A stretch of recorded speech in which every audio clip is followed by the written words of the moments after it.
Alex Volkanovski just dropped a new breakdown of Islam Makhachev versus Jack Della Maddalena, so let's go over what he said and break down the biggest takeaways. Volk started off by praising Islam's fight IQ, saying, "The guy just knows what to do. His reactions are pure instinct. He's been in those positions so many times that his body just automatically adjusts. That's what makes him different. His awareness, timing, and composure just come naturally." But Volk didn't just talk about Islam. He gave Jack some credit too, especially for his insane scrambling ability. Volk said JDM's transitions and movement on the ground are elite for a striker, but still made it clear that Islam operates on a completely different level. He also warned Jack not to get overconfident with his grappling and to keep the fight standing if possible. And in typical fashion, Islam responded back with respect. He called Volk a crazy warrior and one of the greatest fighters of all time, saying he could go non-stop all day. That mutual respect between the two just keeps showing why they're built different, both absolute killers with championship mentalities. Alright, let's roll the clip. Jack's great on the ground, but we don't want it to go to the ground. Even though Jack's good there, that's Islam's world. That's all he does 24/7. Since he was walking, like literally, so he's probably wrestling before he started walking. That's how long these guys have been doing this for. Do we want to go there?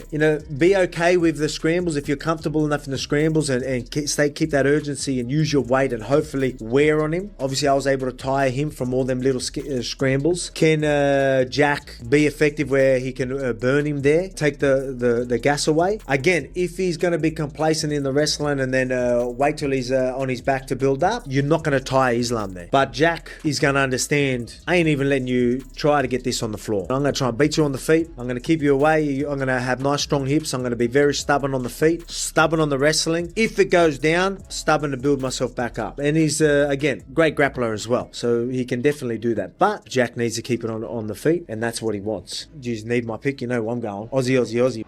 Referee Herb Dean just broke his silence on the UFC eye poke controversy and gave us the inside scoop. He appeared on Michael Bisping's podcast and revealed some key details about what's going on behind the scenes. Herb explained that the rules themselves aren't terrible. The problem is they just haven't been enforced consistently. Even so, after the disastrous eye poke incidents with Tom Aspinall and Waldo Acosta, the UFC and the Athletic Commission have been working non-stop to review and tweak the rules. According to Dean, the meetings are far from over and changes are still coming. The eye poke saga has also added a ton of intrigue to the rematch between Aspinall and Cyril Gane, which is expected to happen in January or February of 2026. Fans already know their first fight was competitive before the controversial eye poke ended it, so now anticipation is through the roof for the second encounter. Herb also believes fighters should face harsher penalties when an eye poke happens during an offensive attack. Most eye pokes happen defensively, but the Acosta incident was different. That poke was offensive. Dean even told referee Mark Smith, who was officiating the fight, that the match shouldn't have restarted without a point deduction. Let's dive in. We hear guys, warning, stopping, timeout, hard warning. Usually that gets a better effect. But what you're going to do, I think the other thing that's going to happen is we're going to get a little bit more specific as to what that foul is.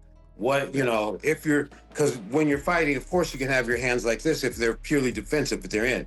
But we're going to get a little bit more detailed into what's going to be a foul if someone has their hands out. And there's a couple of things we want to get together and discuss it in person, because we discussed it over a Zoom. I think it's some of the things we need to go over in person. But so the meetings aren't done, but already as it is, we are going to start getting a lot more strict with the rules that we already written, because we already have a rule, but the rule is not being strongly enforced. The other thing that we have is we have replay. And so if you're getting that feeling, the guy who's on the replay is like, hey man, I've seen those fingers out, Yeah. And I think you're going to see more points being taken. Jon Jones has officially landed in New York, but this trip isn't just for media appearances. Several MMA outlets have reported, and Jones's longtime Russian training partner, Rustam Khabilov, has confirmed that Jon is set to link up with Islam Makhachev and Khabib Nurmagomedov for a few intense training days ahead of UFC 322. This isn't the first time Jones has connected with Dagestan. Years ago, he made a trip there to visit gyms, hold seminars, and work with the young fighters. Back then, Islam and Khabib weren't part of the mix, but this time, Team Khabib is expected to to host him directly at their own facility. The news was verified by Rustam Khabilov, Jones's former training partner at Jackson Wink and a proud Dagestani himself. Speaking to Vestnik MMA, Rustam confirmed that both Islam and Khabib will be present during Jon's visit, setting the stage for an incredible gathering of elite minds and champions, and if we're lucky, we might even get to see some training footage soon. Jon Jones rolling or sparring with Team Makhachev would be a moment every MMA fan would want to witness. There's also a deeper connection between the two camps that most fans don't realize. Javier Mendez, the head coach of Team Khabib, has worked with several fighters who previously trained at Jackson Wink before, the same gym that shaped Jon Jones into one of the greatest ever. Now let's dive into Khabilov's interview with Russian media. Quote, "Jones is already flying over here. We expect him shortly. As you know, we're good friends. And for a long time, we have been talking about him visiting the Dagestani guys for the second time to get some sessions in with the boys. The time has come." When asked whether Islam or Khabib will meet with Jon, Khabilov said, quote, "Of course, everybody will be here." End quote.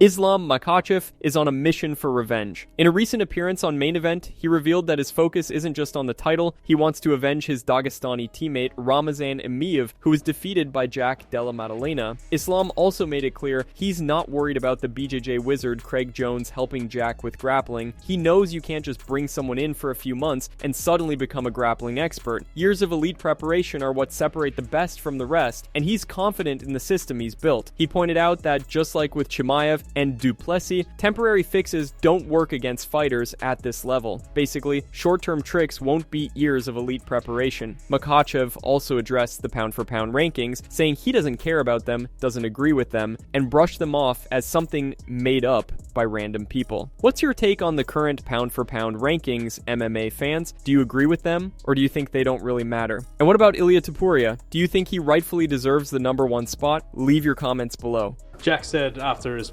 most recent fight that he wants to defeat you as revenge for beating Alexander Volkanovski. What was your thoughts when you heard that? Yeah, he will try, man, but I have also one of the guy from Dagestan who Jack beat, Ramazan Emeev. Yeah. That's why. If you want to give back from the Volk, I will give back from the Ramazan. Right. And does that genuinely motivate you? No, man. Some things what motivate me is the second belt, to become UFC double champion.